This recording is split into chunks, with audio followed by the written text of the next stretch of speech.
dans les maternités, on fait accoucher les femmes avec un masque.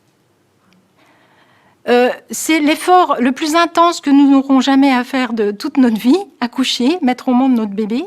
Et le bébé arrive et voit le visage de ses parents avec un masque. On sait que le premier regard du bébé, c'est quelque chose de fondamental pour poser sa sécurité. On a été confinés avant nous. C'est pas parce qu'on habite dans une maison de retraite qu'on devient une personne mineure. On est majeur. On doit pouvoir décider de sa propre vie et comment on veut la conduire. On les a enfermés à clé dans leur chambre, sans visite. Même les prisonniers, dans les prisons, ont un droit de visite et un droit de promenade. J'ai une de mes belles-sœurs qui travaille dans une maison de retraite, dans les bureaux. Il faisait un temps magnifique au mois de mars, au mois d'avril, au mois de mai. Elle n'osait plus aller prendre sa collation de midi dans le parc de la résidence, de peur de provoquer plus de chagrin encore des résidents qui étaient enfermés et qui auraient pu l'apercevoir profiter du soleil dans le parc. Qu'est-ce qui empêchait le personnel de faire prendre l'air à nos aînés?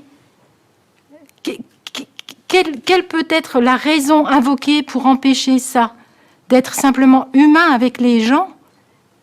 C'est inimaginable. Pour moi, c'est inimaginable. On fait preuve d'une inhumanité qu'on n'a peut-être pas connue depuis les heures les plus sombres de notre histoire, je pense. Trier les gens en fonction de leur âge. Moi, j'ai ma maman qui, effectivement, est tombée malade. Je savais que si elle était amenée à l'hôpital, elle ne bénéficierait de rien du tout, étant donné qu'elle avait 74 ans. Donc, j'ai tout fait pour la maintenir à domicile. Et puis, elle a soigné. Voilà. Le médecin l'a renvoyée chez elle avec du Doliprane. Attendez de mourir gentiment chez vous. Et si peut-être, non pas que ça n'irait pas assez vite, mais on peut vous aider pour que ça se passe dans les moindres souffrances en vous prescrivant du Rivotril. Je suis un horrible élitiste. Je pense que le monde complexe de demain ne peut être géré que par des intellectuels.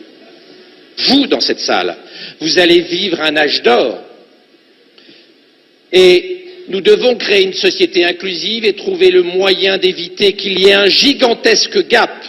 Ce que Harari, dans Homo Deus, appelle des dieux et des inutiles, les dieux, vous, qui maîtrisez, contrôlez, managerez les technologies NBIC, les technologies transhumanistes, et les inutiles, les gens moins favorisés, qui auront du mal dans le monde compliqué dans lequel nous rentrons, et les gilets jaunes. C'est la première manifestation de ce gap intellectuel insupportable que nous sommes en train de créer entre les winners, les dieux d'Harari, et les losers, les inutiles.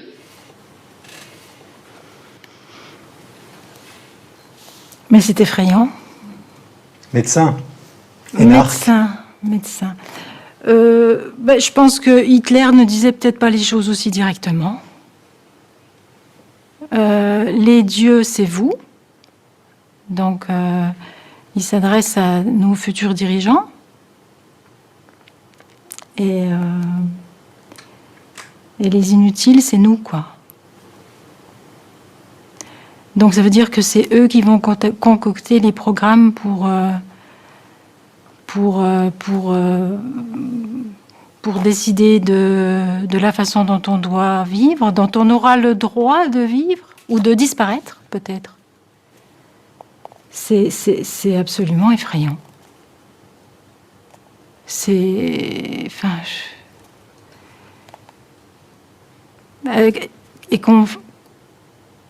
que ce soit dans le cadre de l'enseignement à des jeunes filles, filles, des jeunes hommes qui sont déjà tellement confortés dans leur supériorité par notre système éducatif.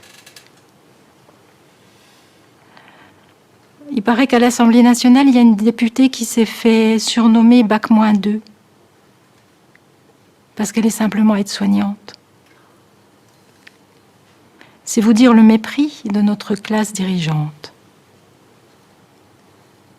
Donc si nous sommes les inutiles, si nous disparaissons, ça n'est pas grave. Mais c'est vrai que déjà, dans les maisons de retraite, nos aînés ont une espérance de vie résiduelle. Donc, résiduelle, ça veut dire qu'ils font déjà du rabat. Donc, on peut les faire disparaître dans le silence, porte de chambre fermée. Ouais, ça me donne juste envie de pleurer, je suis désolée, mais c'est épouvantable. Qu'est-ce qu'on a fait à nos aînés? Qu'est-ce qu'on est en train de faire à nos enfants? Quand est-ce que les gens vont ouvrir les yeux et réagir? Quand? Quel prochain décret de loi faudra-t-il pour que les gens puissent protester et empêcher ça? Parce que c'est pas dans 10 ans. C'était proposé l'année dernière. Et c'est ce qui arrive aujourd'hui. Qu'est-ce que ça veut dire? On n'a pas besoin d'avoir Bac+10 pour se poser la question si ce n'est pas quelque chose de programmé.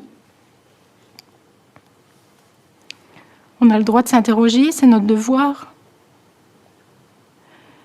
Puisque maintenant on a la possibilité d'avoir accès à l'information, c'est tout ce qui nous reste. Moi, j'ai plus la télévision depuis 15 ans, donc je suis désintoxiquée. Donc je vais chercher mes informations ailleurs.